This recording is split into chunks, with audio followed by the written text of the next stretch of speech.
Hello everyone, my name is Sierra Santi and today we will be talking about the classical era, the music of that time, the background, and the two pieces that I have chosen to speak with you all about.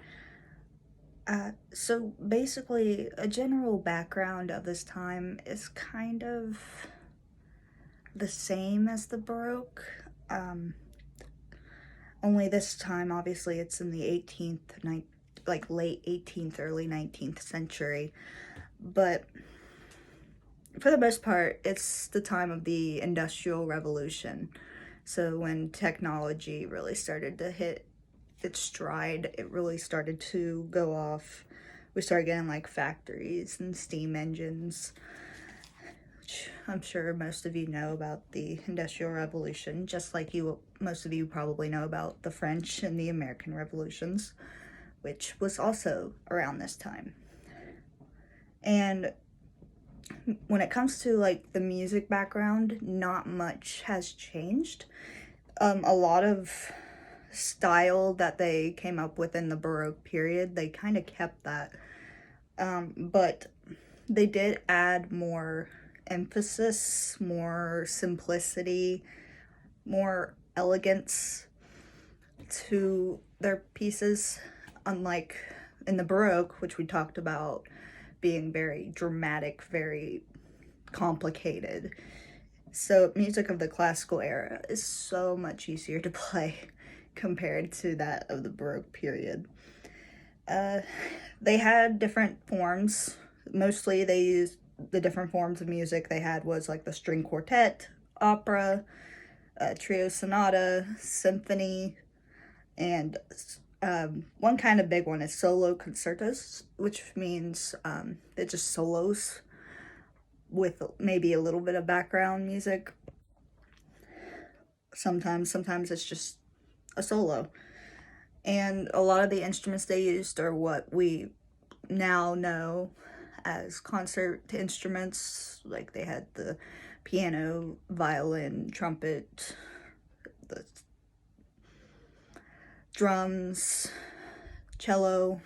Like that's when they really started to get into all the instruments that we know of today and what we usually hear whenever we are listening to, like if we go to a concert with, like for band or whatnot, that's really what we start to see in this era.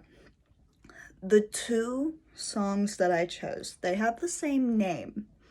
However, they are both by two different composers and are completely different. So my first one is Piano Concerto number 21 in C major by Wolfgang Amadeus Mozart, who is my personal favorite composer. So this is probably considered one of his greatest works of all time. It's very playful, and it was written around 1785. And this song is used in a lot of famous movies, like the 2006 Superman Returns movie, the 10th James Bond film, which was called The Spy Who Loved Me. And this piece was also has a nickname. It's also called Elvira Madigan, or Madigan, which was after the 1967 romantic drama of the same name. So a lot of people knew it from that, and that's how it got that nickname. So my next piece is again Piano Concerto, but it is number 3 in C minor by Ludwig van Beethoven. Now, this one actually had a date. He first performed this April 5th of 1803, and he actually performed it as a solo himself.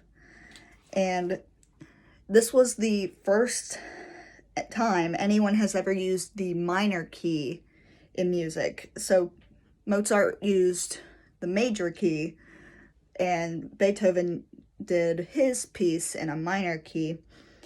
His has a little bit more dramaticness to it and is a little bit more romantic, as we're going into the Romantic era we will talk about next week. But this piece here is what really separates Beethoven from Mozart. And before, he was just kind of seen as kind of the back guy, like, oh, Mozart's the big music man, and Beethoven's kind of just nipping at his heels, doing the same thing. So this piece that he did here in C minor really set him aside from Mozart and made him a big name. So that is all that I have for the classical era period, and I hope you guys enjoyed it. Thank you for listening.